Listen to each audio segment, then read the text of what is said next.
le rêve de vacances d'une famille se terminant par un cauchemar d'humiliation publique. Pour la famille Dubois, leur billet de première classe sur le vol Air Azur 712 devait être la conclusion parfaite d'un voyage parfait. Mais il ne signifiait rien pour la chef de cabine senior qui a vu la couleur de leur peau avant de voir leur humanité. Avec toute l'autorité de la compagnie aérienne derrière elle, elle a fait un choix qui allait briser leur tranquillité et les humilier devant un avion bondé. Elle a manié son pouvoir comme une arme, confiante et inattaquable. Mais ce qu'elle ne savait pas dans son moment de triomphe mal avisé, c'est que l'homme noir calme et digne qu'elle expulsait n'était pas juste un autre passager. C'était l'homme qui possédait toute la compagnie aérienne.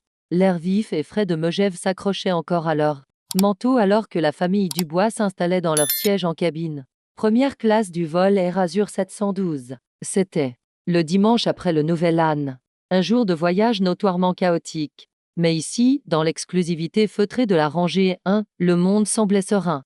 La cabine était une symphonie de gris sourd et de chrome brossé. L'odeur du cuir et des produits de nettoyage coûteux flottant dans l'air. Alexandre Dubois. Un homme dont le comportement tranquille cachait le fait qu'il était le fondateur et PDG du fonds d'investissement multimilliardaire Dubois Capital. Aida doucement sa fille de 7 ans, Léa, à retirer sa doudoune rose bouffante. Léa, ses cheveux en 2 tresses soignés, serrait un lapin en peluche bien nommé Caramel. Elle vibrait pratiquement de l'énergie résiduelle d'une semaine passée à apprendre à skier sur les pistes de Megève. « Papa, je peux regarder le film des nuages sur ma tablette ?» chuchota-t-elle, les yeux écarquillés d'anticipation. « Dès que nous serons en l'air, ma chérie », répondit Alexandre, sa voix un baryton calme et grave. Il rangea la veste dans le compartiment supérieur, ses mouvements économiques et précis. Il portait un simple pull en cachemire gris, un jean foncé et des baskets en cuir coûteuses mais discrètes. L'uniforme des riches discrets conçu pour être invisible. De l'autre côté de l'allée, sa femme, la docteure Sophie Dubois, cardiologue pédiatrique renommée, aidait leur fils de 15 ans, Thomas, à ranger son sac à dos. Thomas était dans cette phase dégingandée et maladroite de l'adolescence, la tête enfouie dans son téléphone, mais il se déplaçait avec une aisance pratique, conscient des règles tacites du voyage premium. Sophie, élégante même dans une simple tunique de voyage couleur crème, sourit à son mari. C'était une escapade dont ils avaient grand besoin. Les pressions incessantes de leurs carrières respectives ressemblaient souvent à un courant qui les tirait dans des directions différentes. Cette semaine dans les montagnes avait été leur ancre. Leur bulle paisible fut crevée par l'arrivée de la chef de cabine senior. Son badge indiquait Brigitte Morel. C'était une femme d'une 50aine d'années avec un casque de cheveux blonds parfaitement coiffé et un sourire qui n'atteignait pas vraiment ses yeux. Ses mouvements étaient vifs, efficaces et diffusaient un air de quelqu'un qui faisait ce travail depuis très longtemps et pensait avoir tout vu. Brigitte s'adressa au couple blanc dans la rangée derrière les Dubois avec une chaleur sirupeuse. « Monsieur et Madame Marchand, quel plaisir de vous avoir à nouveau avec nous. Puis-je vous offrir une boisson avant le départ? Du champagne, peut-être ?» Lorsqu'elle se tourna vers les Dubois, la chaleur s'évapora, laissant place à un gel professionnel glacial. « Manteau et sac dans les compartiments supérieurs, s'il vous plaît. Tous les appareils électroniques doivent être éteints et rangés pour le départ. Et ça, dit-elle en hochant sèchement la tête vers la tablette de Léa, doit être rangé maintenant. Bien sûr, dit Alexandre doucement, ne mordant pas à l'hameçon de son ton. Ma fille connaît les règles. Elle demandait simplement. Les yeux de Brigitte s'attardèrent sur eux un instant de trop. Un éclair de quelque chose agacement, suspicion dans son regard. Elle semblait les cataloguer. Une famille noire dans les sièges les plus chers de l'avion. Dans son esprit, une équation se résolvait, et il semblait qu'elle n'aimait pas la réponse. Elle passa sans leur offrir de boisson. Sophie croisa le regard d'Alexandre et secoua légèrement la tête. Une communication silencieuse qui passait entre eux après 2 décennies à naviguer dans des espaces où leur présence était questionnée. Laisse tomber. Ça n'en vaut pas la peine. Le processus d'embarquement continua. La cabine se remplit du murmure des conversations et du claquement des compartiments supérieurs qui se fermaient. Léa, sa tablette maintenant rangée en toute sécurité, gigotait sur son siège, balançant ses jambes. Dans son agitation, elle renversa accidentellement une petite bouteille d'eau gratuite qui avait été placée sur la console. Elle était scellée et seules quelques gouttes de la condensation à l'extérieur se répandirent sur la moquette pelucheuse.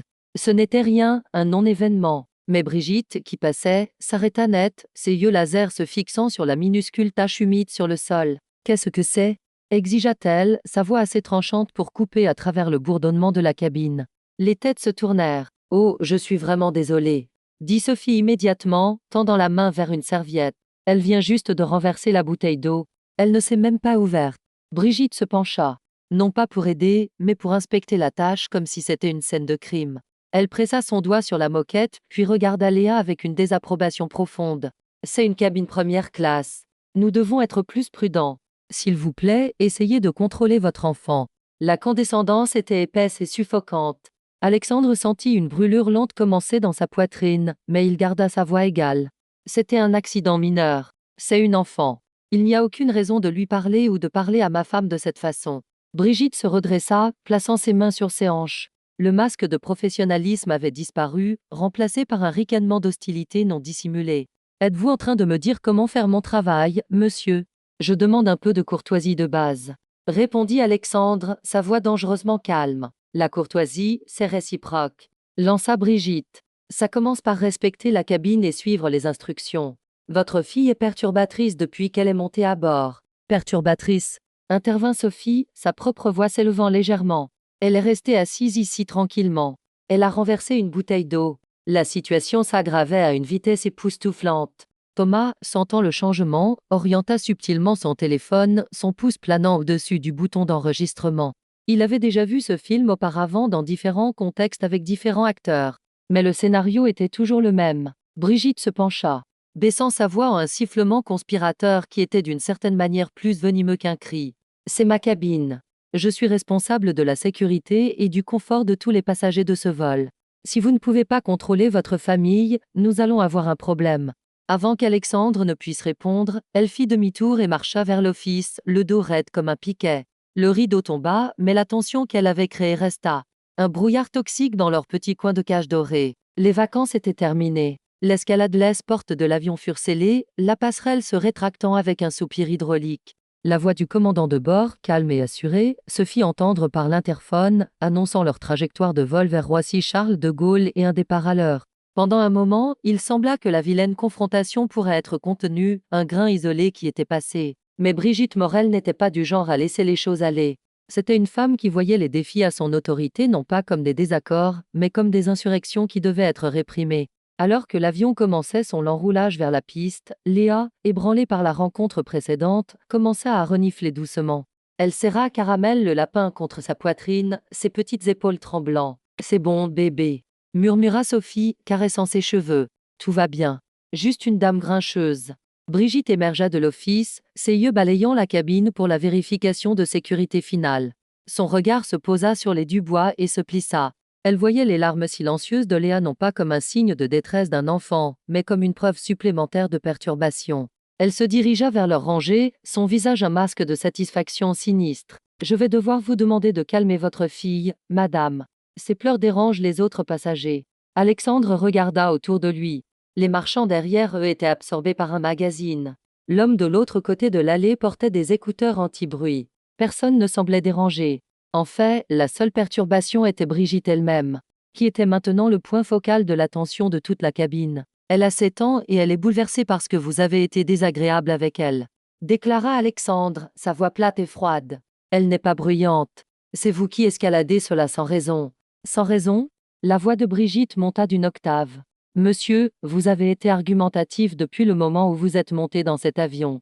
Votre enfant est indiscipliné et vous devenez agressif. Je ne me sens pas en sécurité. Les mots restèrent suspendus dans l'air, chargés et dangereux. Argumentatif, agressif, pas en sécurité. C'étaient des termes codés, chargés, et Alexandre savait exactement ce qu'ils impliquaient lorsqu'ils étaient dirigés contre un homme noir. Le pouce de Thomas appuya. Le point rouge d'enregistrement se mit à clignoter sur son écran. Il tenait le téléphone bas, mais l'objectif était parfaitement positionné. « Je suis tout sauf agressif », dit Alexandre, faisant un effort conscient pour garder ses mains visibles, posées sur ses propres accoudoirs. « Mais je ne permettrai pas que vous maltraitiez ma famille. Vous êtes complètement hors limite. Je voudrais parler à votre chef de cabine ou au commandant de bord. » C'était le déclencheur de Brigitte. La suggestion qu'il y avait une autorité supérieure sur cet avion qu'elle était une offense impardonnable. « Je suis le chef de cabine », cracha-t-elle, gonflant sa poitrine. « Et j'ai déjà informé le poste de pilotage de votre comportement perturbateur. Le commandant est au courant. » Elle se tourna et marcha délibérément vers le cockpit. Les autres d'hôtesses de l'air plus jeunes regardaient avec des yeux écarquillés et nerveux, clairement peu disposés à intervenir. Elles étaient des pions dans le royaume de Brigitte. Quelques minutes plus tard, le roulage ralentit puis s'arrêta. Le moteur se réduisit à un gémissement grave. Un sentiment palpable de malaise ondula à travers la cabine. Un départ alors n'était clairement plus au programme. La porte du cockpit s'ouvrit, mais ce n'était pas le commandant qui émergea. C'était le copilote. Un jeune homme à l'expression sérieuse, suivi de Brigitte, qui avait maintenant l'air vindicative. Le copilote, dont le badge indiquait Monsieur Laurent, évita le contact visuel avec les Dubois et s'adressa à Alexandre. Monsieur, le commandant m'a demandé de venir vous parler. Brigitte, Madame Morel nous a informé que votre groupe refuse de suivre les instructions de l'équipage et constitue un problème de sécurité. C'est une fabrication totale, dit Sophie, sa voix tremblant d'un mélange de colère et d'incrédulité. Cette hôtesse nous harcèle depuis que nous sommes montés à bord à cause d'une bouteille d'eau renversée. Ma fille a 7 ans. Nous ne constituons pas un problème de sécurité. De la rangée derrière eux, la voix d'un homme intervint. Je peux en témoigner. Mon nom est Pierre Lefebvre. Je suis avocat. J'étais assis juste ici. Cette famille n'a rien fait de mal. L'hôtesse est celle qui crée la perturbation. Brigitte lança à Pierre Lefebvre un regard de pur venin. Monsieur, cela ne vous concerne pas. Veuillez rester assis. Le copilote avait l'air déconcerté, pris entre un membre d'équipage senior, un passager qui prétendait être avocat, et la famille au centre de tout cela. Il était dépassé. Il regarda Brigitte, cédant silencieusement son autorité à elle.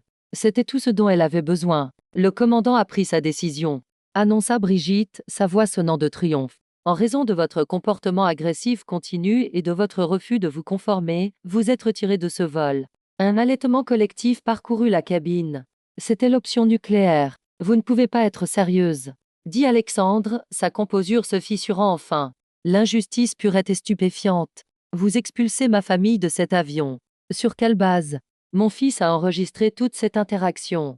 Alexandre désigna Thomas, qui leva son téléphone. Pour la première fois, un éclair d'incertitude traversa le visage de Brigitte, mais il fut rapidement remplacé par une résolution durcie. Oh, donc vous me menacez maintenant avec un enregistrement. Se moqua-t-elle. C'est une autre violation de la politique de la compagnie. Enregistrement non autorisé de l'équipage. Ajoutez-le à la liste. Elle se tourna vers le copilote. Nous devons les faire retirer maintenant. Le copilote Laurent avala difficilement et hocha la tête, reculant vers le cockpit pour passer l'appel. L'humiliation était absolue. Ils allaient être défilés hors de l'avion comme des criminels. Léa finit par éclater en sanglots, enfouissant son visage contre Sophie. La main de Thomas tenant le téléphone tremblait, mais il le garda stable. Alexandre Dubois se rassit dans son siège. La brûlure lente dans sa poitrine avait été éteinte, remplacée par un calme glacial. Le combat dans la cabine était perdu, mais la guerre ne faisait que commencer. Il avait bâti un empire sur la logique, la patience et le fait de savoir précisément quand appliquer l'effet de levier. Brigitte Morel venait de lui tendre un levier de la taille d'un pied de biche. Il la regarda. Vraiment la regarda, et dans son regard calme et évaluateur, il n'y avait pas de colère. Il n'y avait que la certitude glaciale des conséquences. Le bourdonnement des moteurs fut remplacé par un silence suffocant et gênant. Chaque passager du vol 712 était maintenant spectateur du drame personnel de la famille Dubois.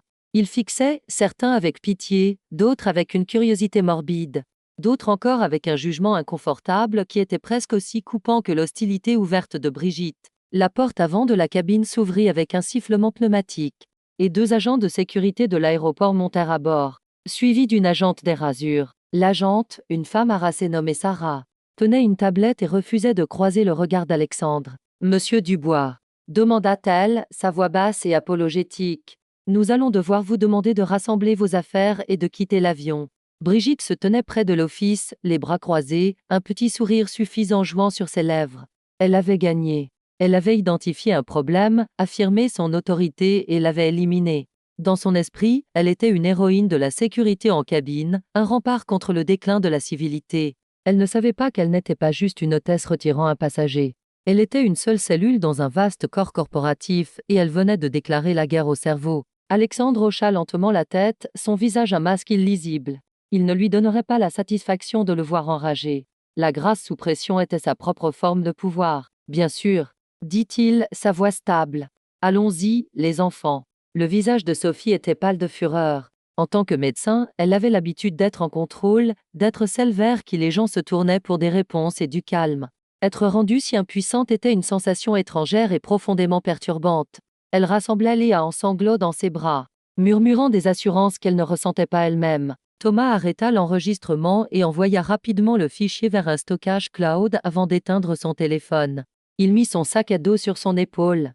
sa mâchoire serrée avec la rage impuissante d'un adolescent qui vient de voir ses parents être manqués de respect. La marche de la rangée 1 à la porte de l'avion fut les 4,5 mètres les plus longs de la vie d'Alexandre Dubois. C'était un parcours de regard. Il pouvait sentir le poids des questions non exprimées, les jugements rapides qui se formaient. Il vit le doute sur certains visages, mais aussi l'approbation tacite sur d'autres. Ceux qui voyaient une famille noire être remise à sa place et ressentaient une satisfaction discrète et laide. Alors qu'il passait devant Pierre Lefebvre, l'avocat, il se pencha dans l'allée. « C'est scandaleux !»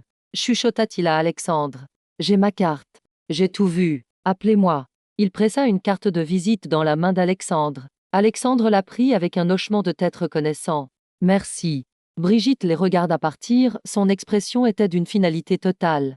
Alors qu'Alexandre passait devant elle, elle ne put résister à une dernière pique. « Passez une bonne journée, » dit-elle, sa voix dégoulinant de douceur insincère. Alexandre s'arrêta une fraction de seconde. Il tourna la tête et croisa son regard. Ses yeux étaient comme des pierres polies. Il ne dit rien. Il n'en avait pas besoin. Le silence était plus profond que n'importe quelle menace.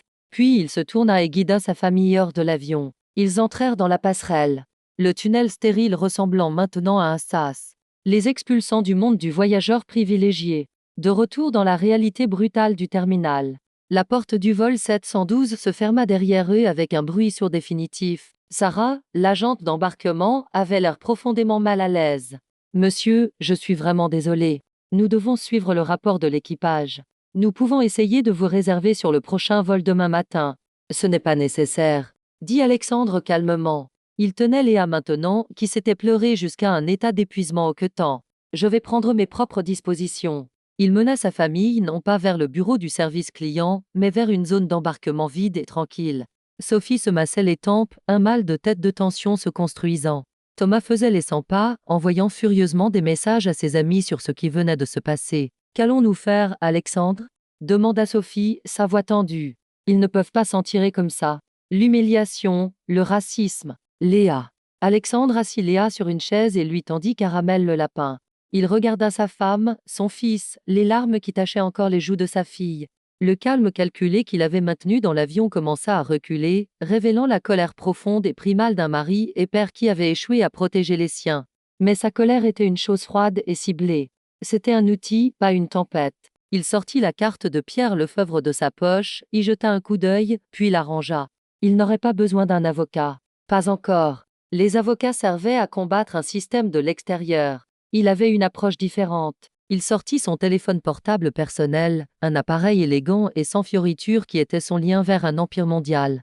Il fit défiler ses contacts, passa les noms de ministres, de milliardaires et de PDG internationaux.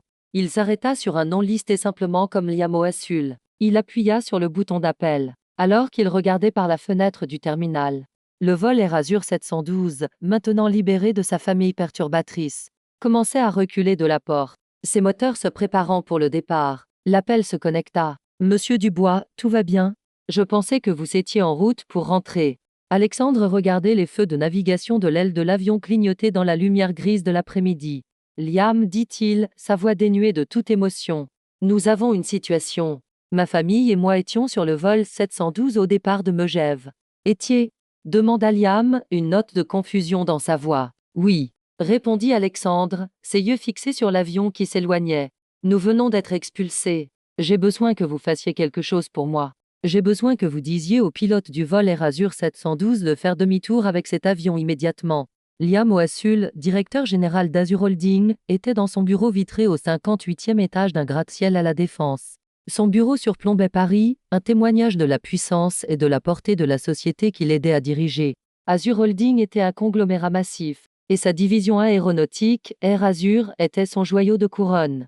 La partie la plus visible et prestigieuse de l'Empire. Liam était un homme qui vivait et respirait la logistique, qui pouvait réacheminer une flotte en raison d'un nuage de cendres volcaniques avec le calme concentré d'un grand maître d'échecs. Mais l'appel téléphonique d'Alexandre Dubois envoya une décharge d'adrénaline pure dans son système. « Expulsé », répéta Liam, son esprit luttant pour traiter les mots. Il se leva, renversant une pile de papier de son bureau. « Alexandre, de quoi parlez-vous?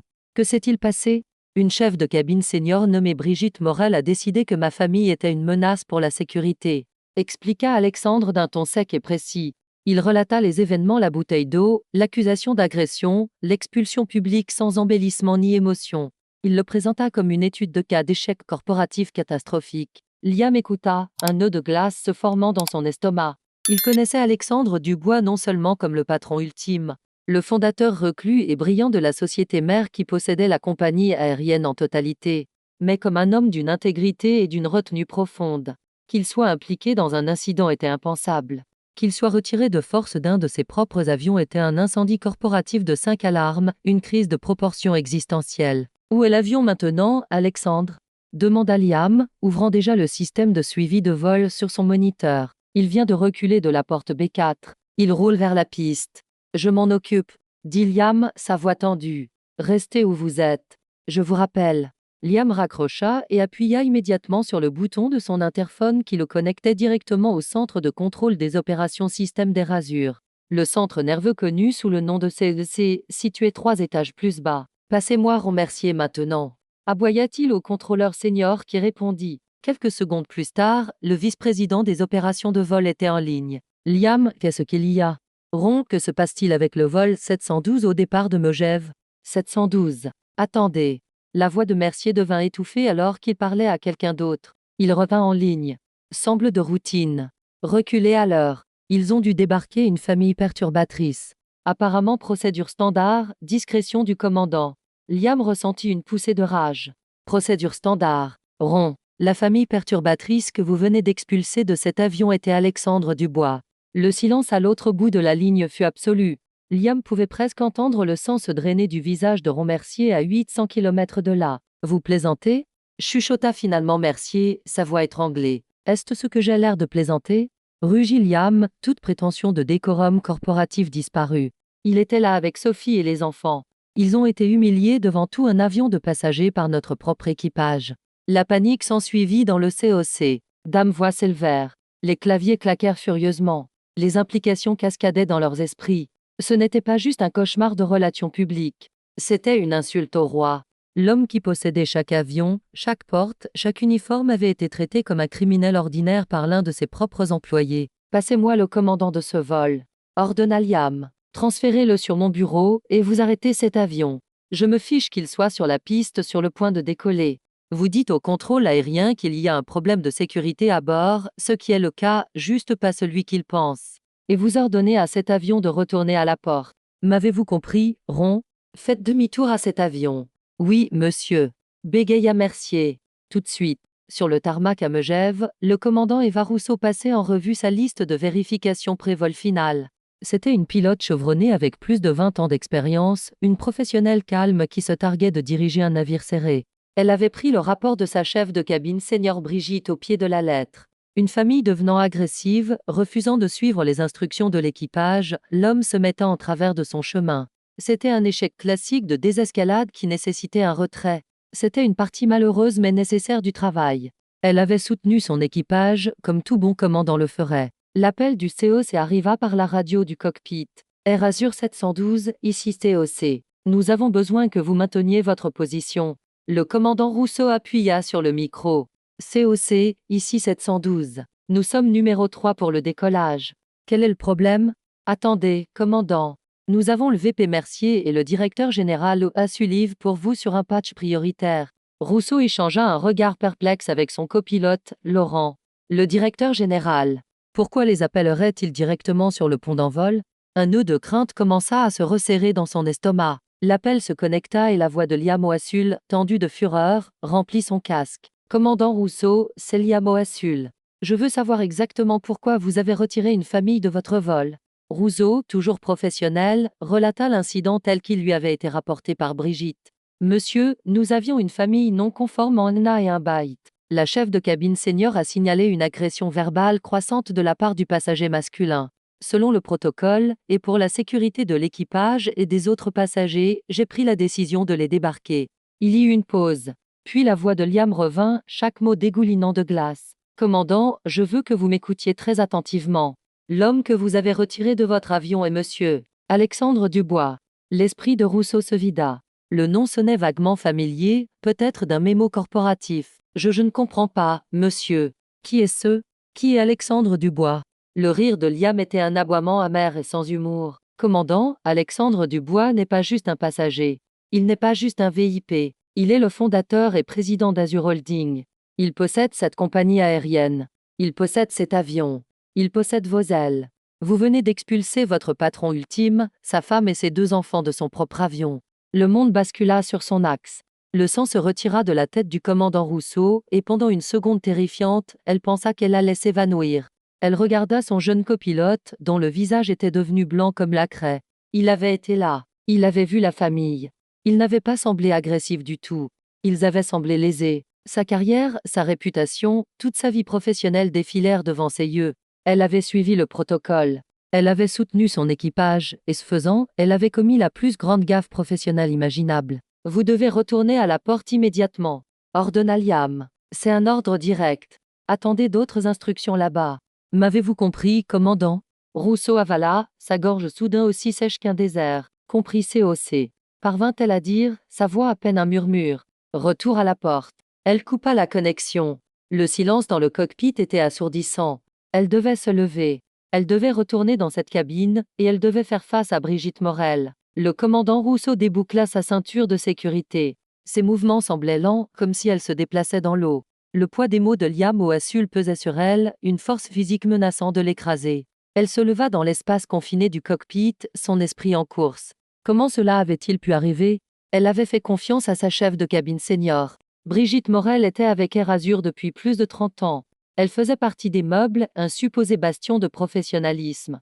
Cette confiance semblait maintenant une naïveté catastrophique qui mettait fin à une carrière. Je dois aller lui parler, dit Rousseau à son copilote, ne lui parlant pas vraiment, mais à elle-même. Laurent hocha simplement la tête, ses yeux écarquillés d'un mélange de peur et d'une compréhension naissante et sinistre. Il avait eu des doutes sur la version de Brigitte des événements, mais il était trop junior, trop intimidé par son ancienneté pour remettre en question son récit. Sa complicité semblait maintenant un poids de plomb dans son ventre. Rousseau poussa la porte du cockpit.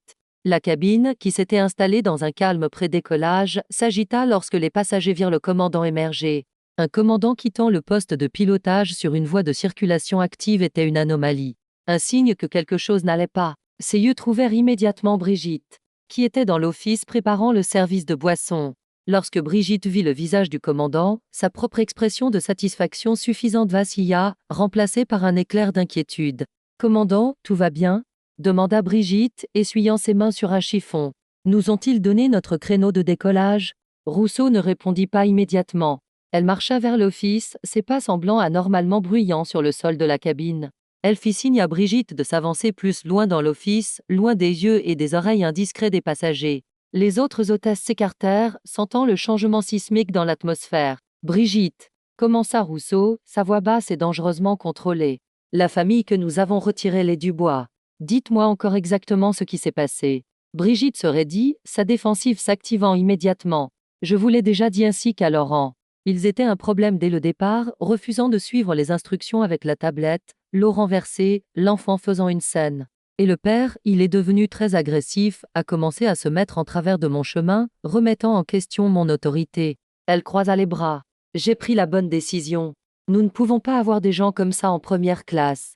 Ils deviennent un problème de sécurité. » Rousseau la fixa, voyant vraiment la laideur sous l'uniforme amidonné pour la première fois.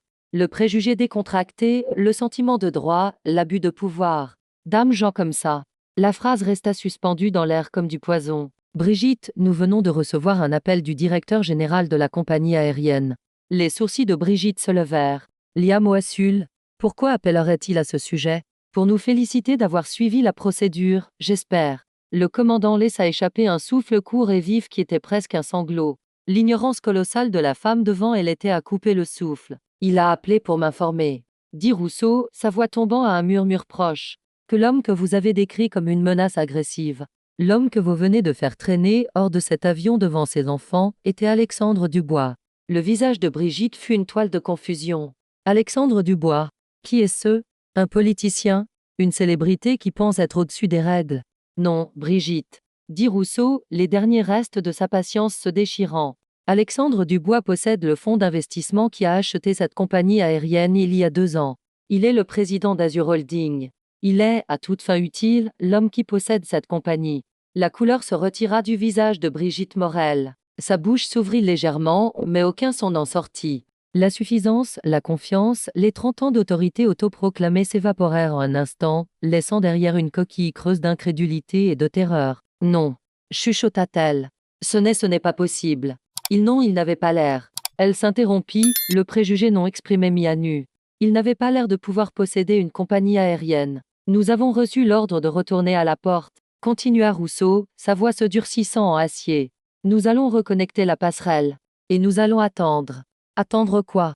Bégaya Brigitte. Ses yeux dardant autour de l'office comme si elle cherchait une issue de secours de la réalité qui s'effondrait sur elle. Nous allons attendre que monsieur Dubois et sa famille remontent à bord de cet avion, dit le commandant. Et vous, Brigitte, allez rester juste ici. Vous ne parlerez pas. Vous ne bougerez pas. Vous ne ferez rien jusqu'à ce qu'on vous le dise.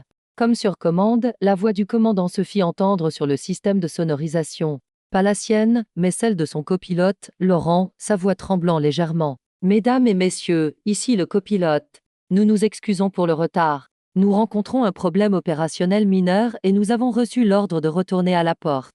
Nous vous fournirons plus d'informations dès que nous en aurons. Nous apprécions votre patience. Une vague de murmures confus balaya la cabine.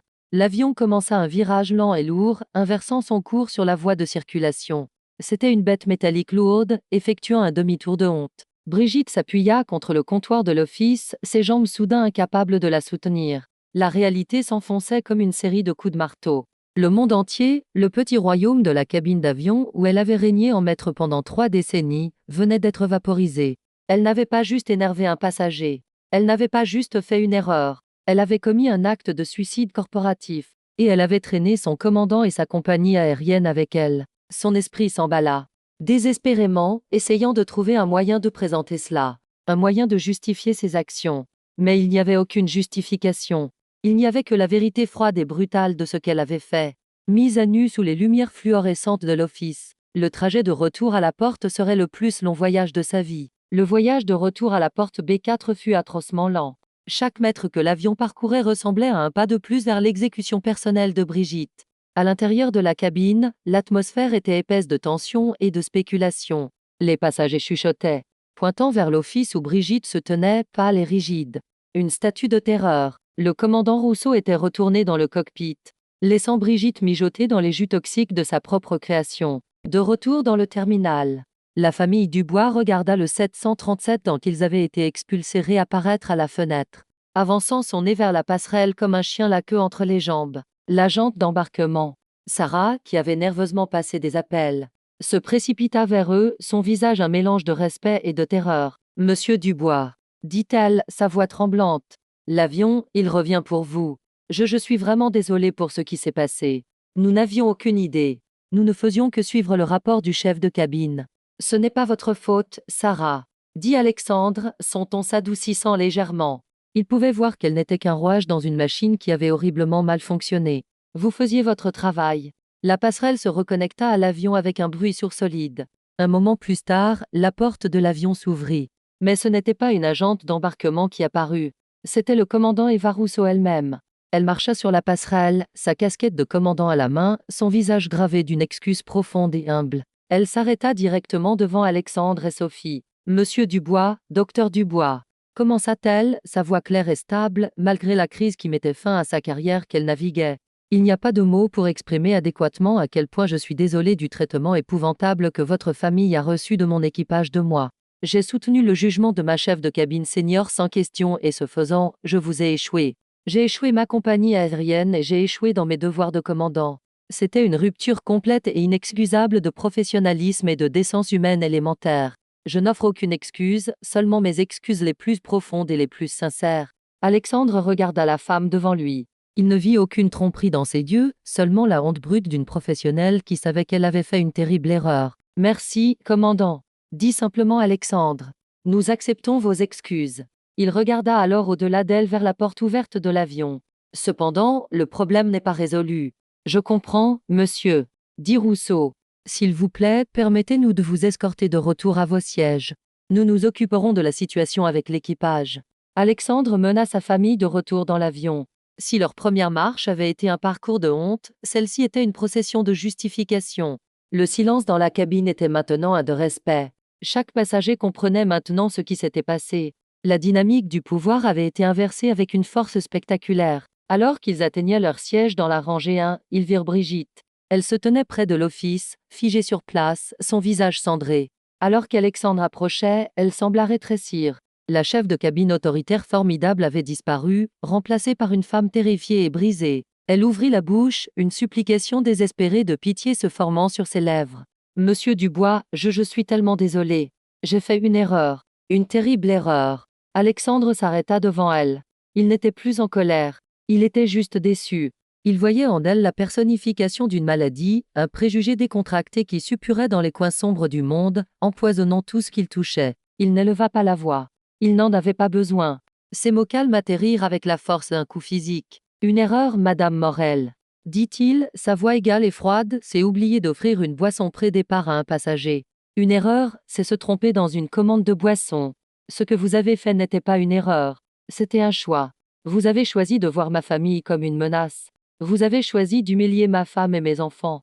Vous avez choisi d'abuser de votre autorité basée sur rien de plus que vos propres notions préconçues. Il fit une pause, laissant le poids de ses mots s'installer dans la cabine silencieuse. Vous étiez inquiète du confort et de la sécurité de vos passagers. Eh bien, je suis inquiet du confort et de la sécurité de tous les 30 millions de passagers qui volent avec cette compagnie aérienne chaque année. Et je ne peux pas avoir quelqu'un avec votre jugement, votre caractère, responsable d'un seul d'entre eux. Il regarda au-delà d'elle vers les 2 agents de sécurité qui se tenaient maintenant juste à l'intérieur de la porte de l'avion avec l'agente d'embarquement Sarah. Ils attendaient son signal. Votre emploi avec Air Azur, dit Alexandre Dubois, prononçant le verdict final, est terminé. Avec effet immédiat. S'il vous plaît, rassemblez vos effets personnels. Ces agents vont vous escorter hors de mon avion. Un sanglot étranglé s'échappa des lèvres de Brigitte. S'il vous plaît, supplia-t-elle, les larmes coulant maintenant sur son visage, emportant son maquillage soigneusement appliqué. J'ai travaillé ici pendant 35 ans. Ce travail est ma vie. S'il vous plaît, ne faites pas ça. Vous auriez dû y penser, dit Sophie, sa voix coupante comme un scalpel, avant de décider de faire de ma fille de 7 ans ampleur votre cible. C'était fini. Les agents de sécurité s'avancèrent. L'un d'eux prit doucement le bras de Brigitte. Madame, allons-y. Vaincue, humiliée et complètement brisée, Brigitte Morel fut conduite dans la même allée où elle avait régné pendant des décennies. C'était sa propre marche de la honte, mais contrairement au Dubois, c'était un voyage final à sens unique. Elle ne regarda pas les passagers, leur visage un flou de condamnation et de pitié. Sa carrière, son identité, sa vie telle qu'elle la connaissait s'était terminée dans l'espace d'une seule heure catastrophique, alors qu'elle était escortée hors de l'avion.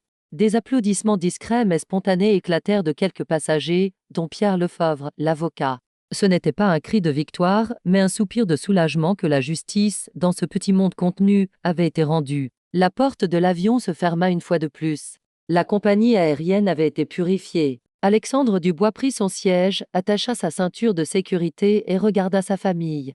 L'épreuve était terminée. Maintenant, le vrai travail allait commencer. Le reste du vol vers Paris fut surréaliste. Les hôtesses de l'air restantes se déplaçaient dans la cabine avec une efficacité silencieuse et presque révérentielle, leur visage un mélange de peur et de soulagement. Le commandant Rousseau fit une autre annonce, s'excusant auprès de tous les passagers pour le retard sans précédent et les remerciant pour leur patience. Elle n'expliqua pas les détails, mais elle n'en avait pas besoin. Tout à bord savait qu'il venait d'insister à quelque chose d'extraordinaire. Le commandant Rousseau servit personnellement les repas à la famille Dubois. Son professionnalisme maintenant teinté d'un respect profond et sincère pour Alexandre. Cependant, l'incident était loin d'être terminé. Licencier Brigitte Morel n'était que tailler une mauvaise herbe. Il était intéressé à arracher tout le système racinaire. Dès qu'il atterrit, la machinerie corporative d'Azur Holding, qui avait retenu son souffle, rugit à la vie. Il passa les 48 heures suivantes dans une série de réunions intenses avec son conseil exécutif, le département juridique, les ressources humaines et les dirigeants du syndicat des hôtesses de l'air. La vidéo de Thomas, qui était d'une clarté cristalline, fut examinée. Déclarations furent prises de Pierre Lefebvre et de 3 autres passagers en première classe qui se portèrent volontaires pour être témoins. L'épreuve était accablante et condamnante. Brigitte Morel fut, bien sûr, officiellement licenciée pour faute grave. Le syndicat, après avoir visionné la vidéo, refusa même de déposer une plainte. Sa carrière dans l'aviation était terminée. L'empreinte numérique de l'incident, une fois qu'il fuit, garantirait qu'elle ne travaillerait plus jamais dans un rôle face à la clientèle. Elle tenta de poursuivre pour licenciement abusif. Mais le procès fut rejeté avant même d'atteindre un tribunal. Elle perdit sa pension, ses avantages de vol et sa réputation. Elle vendit sa maison et déménagea dans une petite ville en Bretagne, fantôme de son ancien elle-même.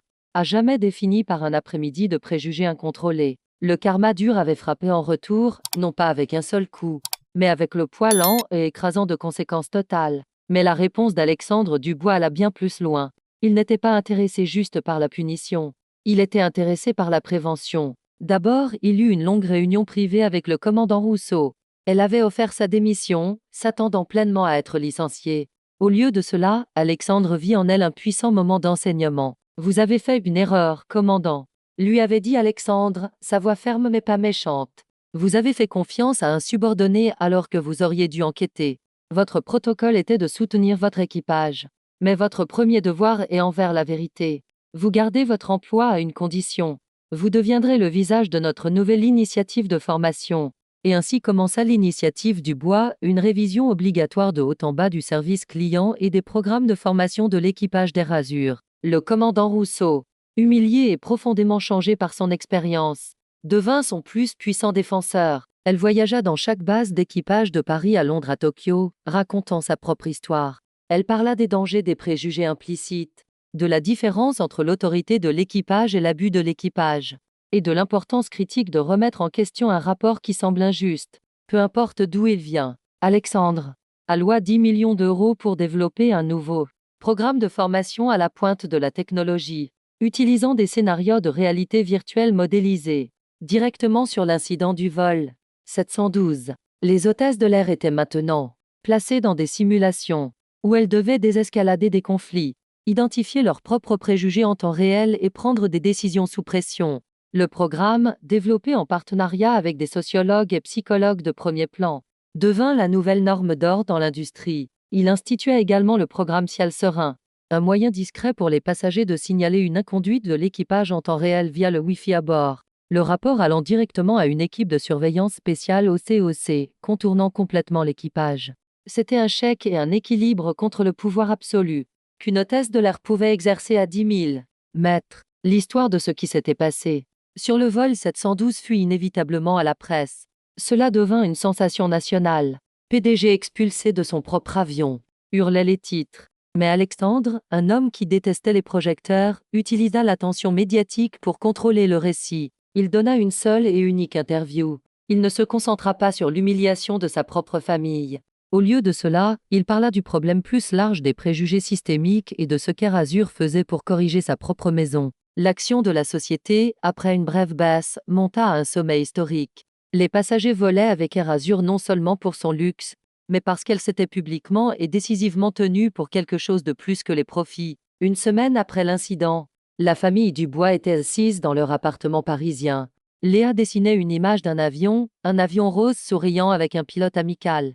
Thomas montrait à son père les commentaires sur un article de presse sur l'incident, la plupart d'entre eux étant massivement positifs. Sophie vint s'asseoir à côté de son mari, posant sa tête sur son épaule. « Tu as transformé quelque chose de si laid en quelque chose de bon », dit-elle doucement. Alexandre regarda le dessin que Léa faisait. « Nous le devions, dit-il. Tu ne peux pas juste posséder une entreprise, Sophie. Tu dois être responsable de son âme. » Il avait affronté des raideurs corporatifs, des marchés hostiles et des ralentissements économiques. Mais la bataille sur le vol 712 était différente.